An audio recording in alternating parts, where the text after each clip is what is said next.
I started watching it when I was 9 years old. Actually, I started playing the games before then. And I knew, like, from then on I wanted to be a wrestler. So I had no idea there was wrestling in Australia. Like, I was oblivious to it. I thought you had to go to the States to start. But I was walking down the street one day and I saw a poster for PCW. And I went to my first show when I was 13 and I asked to train straight away, and I had to wait till I was 14 years old. So on exactly my 14th birthday, 22nd of March, I started training at PCW. And that's where it all started. Wow. And who trained you? When I first got there, I was being trained by Carlo Cannon. He was my main trainer. But then I went to Alpha. I was trained by Mike Burr for a bit. And just kind of floated around everywhere, really. Okay, so you sort of got the best of everything you could. Yeah, I tried to grab things from everyone. Yeah. Did you get a hard time from your friends when you decided this is sort of what you wanted to do for a career?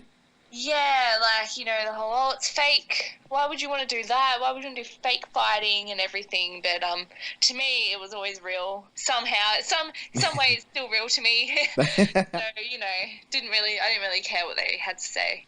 Beautiful. And did you have any wrestling influences growing up, like people you watched or anything like that? Yeah, most people know my main influence was Lita. He was the reason why I wanted to be a wrestler. I thought she was amazing. The Rock definitely was a huge one for me. And for some reason, Raven, I loved watching him. But, yeah, you know, everyone, they all kind of influenced me. All the divas did, like Molly Holly and Chyna and Trish. All of them influenced me.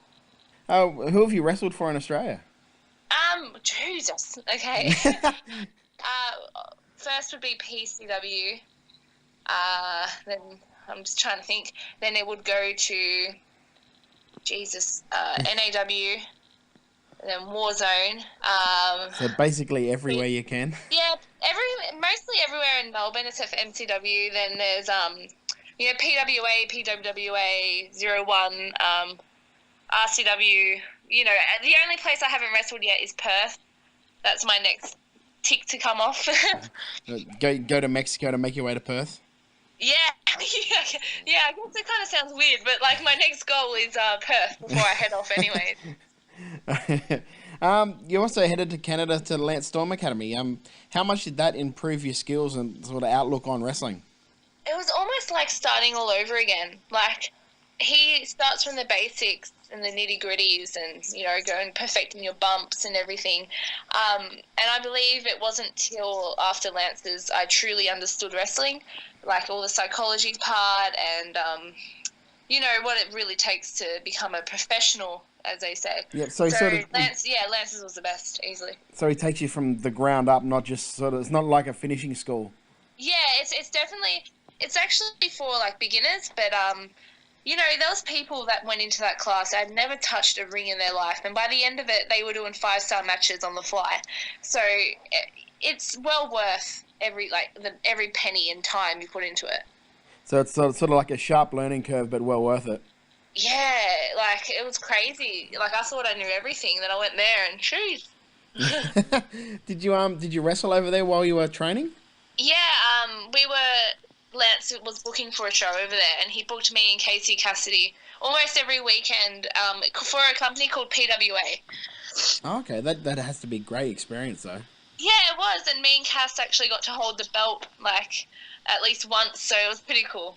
Did anything from the Lance Storm Academy sort of, like, help you get your tryout with AAA?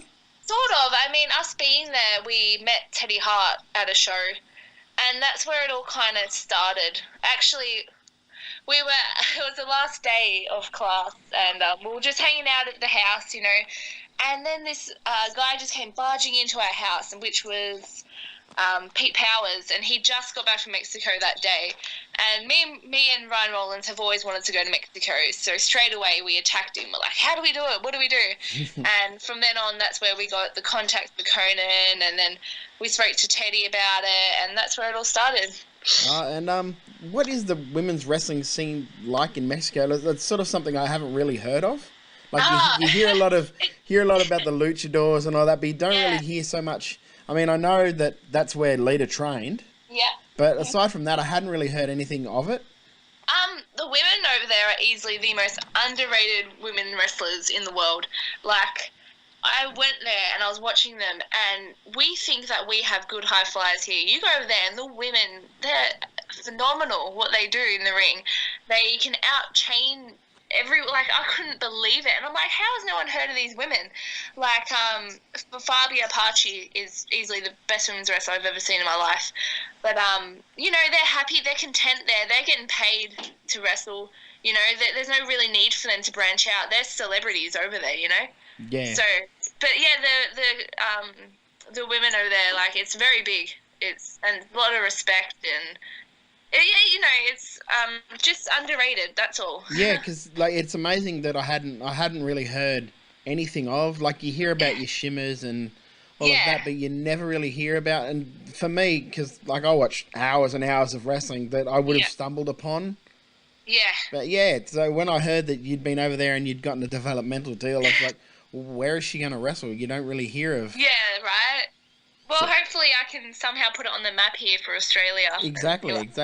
How does the actual developmental, I'll get the word out soon, developmental deal work? Like, is it sort of like an NXT sort of thing? They have a lower grade, or I have no idea. But it's not as glamorous. Basically, I'll just be living in a house with all the other wrestlers and just training every single day until... I'll be on the shows as well until they're happy enough with me to give me a contract. Oh, okay. That's pretty much it. It's as basic as that. Yeah, there's nothing special. Well, it is, but is Mexico your ultimate goal, or are you looking towards the TNAs or the WWEs or the definitely Shimmers? WWE, TNA, like. That's my one goal in life. My whole life is just WWE or TNA. But, you know, Mexico is obviously a very good step, I guess. But definitely my main goal is WWE. And back in Australia, who have been your favourite opponents who you've worked with and against? It'll definitely be Vixen. She trained me a bit when I was 14. We've had death matches, every match under the sun we've had. Casey Cassidy, of course. But, like, I enjoy working with everyone. I've always found it an experience. Sway, definitely. Savannah, all of them. I love working with everyone. Like, I don't have a list, but I guess I do. Like, but Casey and Vixen would be the best, easily. Yeah, and some of the better promotions that treat the women sort of as equal. PWA is definitely, I love working there because all the women, all the girls are trying to do the same thing. You know, we're not just a match to break up the card. You know, each match is special. And we're all women, so, you know, women power and everything. But, like, no, really, it's, PWA is probably one of the biggest companies I respect here. How hard is it fighting that female wrestler stereotype? I know for me, like, I respect you girls because where I train, the guys and girls all train together. But for the average punter, there's a tendency not to take it seriously. I mean, how do you fight that? I guess you just go out there and put on the best match you can. Like, it definitely offends me when people like, oh, you know, I don't know if you're any good because I don't really watch women's wrestling, or it's a piss break or something. Yeah. But I try not to get offended, but it really pisses me off. But, you know, every time I'm working with a girl, we always just go out there and just wrestle. Like, I want people to watch my matches and forget it's a women's match. You know what I mean? Yeah, exactly. Yeah. They just see it as a wrestling match. I know when guys ask me about training, like, and the girls, they're like, oh, you must have fun training with the girls. It's like, you don't understand how much these girls get hit. That's it. I mean, we're taught that if you're in the ring with a girl, she's not a girl, she's a wrestler. That's it, and so you hit them like you would hit any other. So these girls are taking a lot of punishment, and I don't think that the average punter understands that. No way. Thank you so much for joining us, Kelly, and all the best in AAA. Before you go, do you have any Facebook or Twitter plugs where the fans can follow you?